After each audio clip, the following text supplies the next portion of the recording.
Yurtimiz hayotiga oid xabarlarga qaytamiz. Jizzaxda yo'l harakati qoidalarini qasddan buzib, o'zi va o'zgalar hayotini xavf ostiga qo'ygan haydovchiga sud hukmi o'qildi. Hozir shu haqda.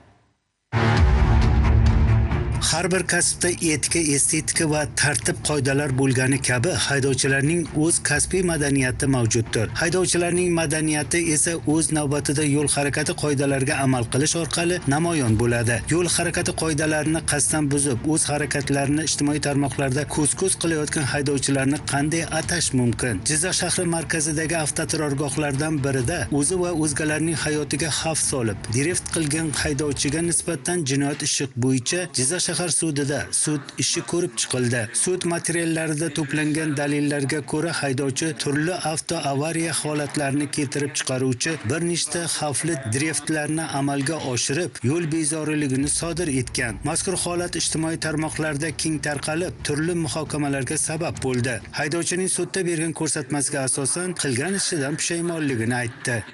Video 13 yanvarda tarqab ketganda, men o'zim profilimni taqamagan. Ular sen qilsa, ularni olib tarqatish olganda. Nima bo'lgan edi? Xorda shu drift qilganda, xorda. Xo'p. Biz degan jarima qo'llanishini o'z bilmasdim-da.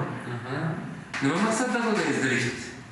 Endi shu yoshlik qo'yganmanda. Aybga iqrorsiz-da? Xormaydi. Pushaymonmisiz? Pushaymonman.